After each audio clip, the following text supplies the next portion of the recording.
Welcome to Microsoft Technical Tutorials.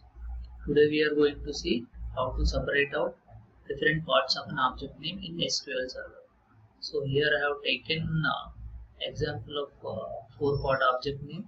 So first one, this will represent the linked server name, and the next one will represent the database name, and the next one will be schema, and after that we will specify the table name.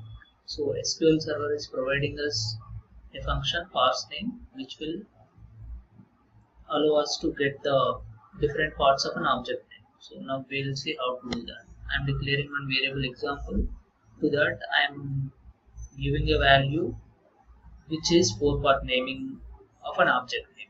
So execute this.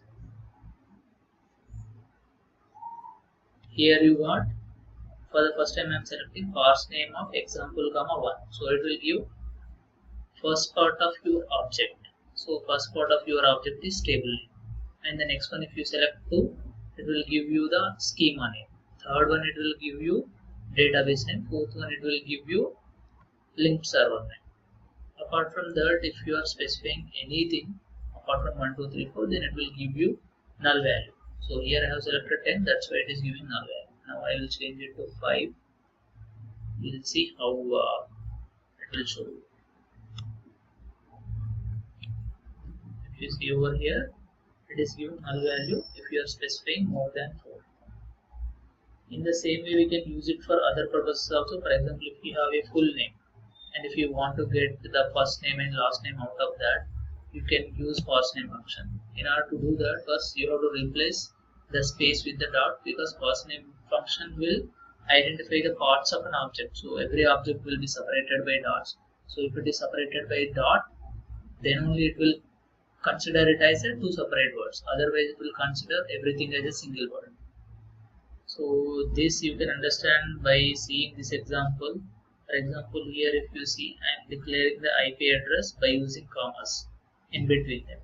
So if I select anything, so I am selecting, so ParseName will allow till 4, because our object name will have max of 4 words. If you see over here, I am executing this. Everything is considered, you see the first one, everything is considered as a single word, and it was displayed for the ParseName function as well. By selecting 2, 3, 4, it is displaying null because it is not able to identify. If you see the another example, so here I have specified the IP address separated by a dot. Here it will identify the different words in this IP address. I am executing this. By using this, you can understand that 12 is taken as a first word, 2 is taken as a second word, 168 as a third word, and 192 as the fourth word.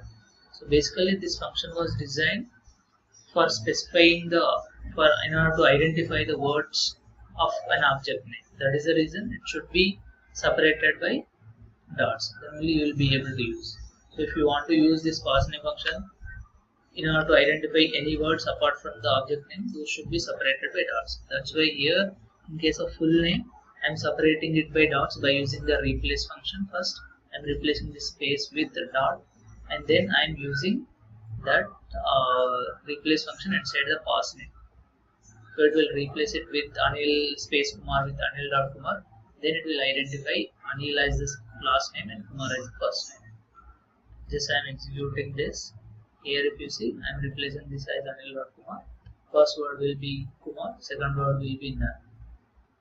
And I have selected one more, third word. So third word is not available, so it will give null value. So it is not mandatory that you should have 4 words, but you can have less than 4 words also. At that time it will give null value.